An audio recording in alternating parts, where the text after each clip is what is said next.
This morning, Tuesday, July 21st, the State Department of Health reported that the number of COVID cases in Miami-Dade County are approaching 90,000, and 1,325 people in our county have succumbed to this virus.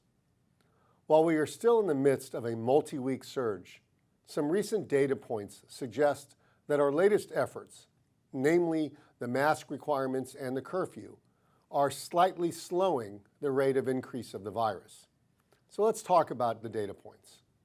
Remember, the life cycle of this disease in our community, we now know, follows a somewhat predictable path. A certain percentage of people test positive, some are symptomatic and some are not. Out of that group that is showing sickness, some will require hospitalization. A smaller group will ultimately require intensive care, and from that group, an even smaller will ultimately require the use of ventilators. Right now, about half of those who require ventilators eventually die from the disease. Each of these metrics don't necessarily happen at the same time. There is a lag. For instance, if you have a spike in positive cases, it is likely you won't see that group of sick people impact hospitalizations, intensive care, or ventilators for days or weeks as they move through our healthcare system. That's important because you can't wait until there is an increase in ventilator usage or a spike in deaths to decide to take action to reduce the infection rate. By then, the numbers are already baked in and you're starting already 2 weeks behind. So here is where we are in each of those categories. The number of positive cases each day continues to increase dramatically, though over the last 14 days we have hovered in the same area. While it is good it is not increasing as much, it is bad that the daily increases are still so great. Now, the percentage of those testing positive also seems to be leveling off or even going down slightly. For context, the CDC thinks over 10% is too much, so we still have far too much virus in our community.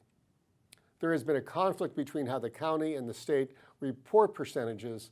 I am using the Miami-Dade County data as we can compare apples to apples. The hospitalizations have followed the same trajectory, but remember that while some people are admitted each day, others are also discharged. So the current census, the number of admitted patients today, is the highest it's been as we continue to feel the impact of the surge from a few weeks ago. Similarly, the number of people in intensive care is much higher than it was from even when we last issued a shelter-at-home order in March. If you notice, we are above ICU capacity. That doesn't mean we don't have beds. It simply means we are reprogramming beds from other places in the hospital. While we have plenty of capacity to reprogram, ICU beds require much greater staffing, and it has been a challenge to find available healthcare professionals.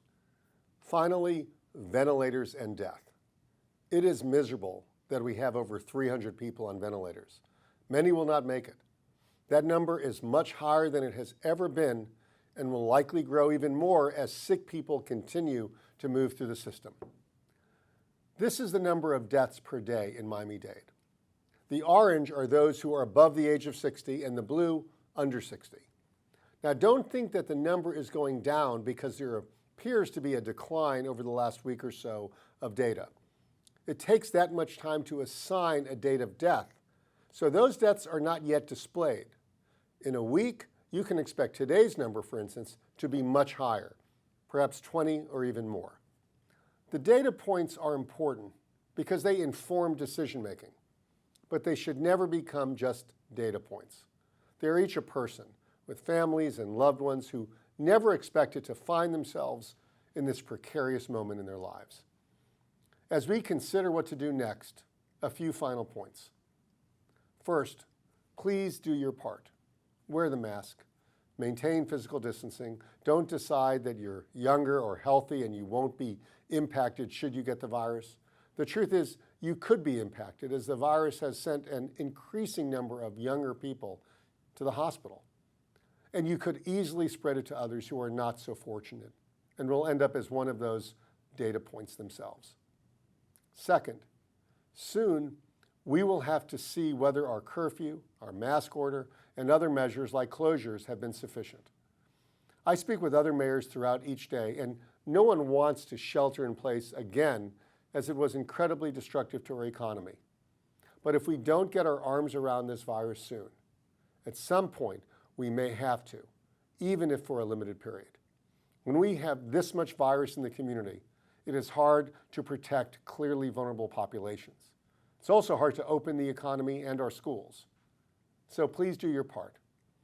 This repetition may feel a little bit like Groundhog Day, but it will end eventually, and we will get back to our old normal. Until then, thanks for your calm and patience, and stay healthy and mostly at home.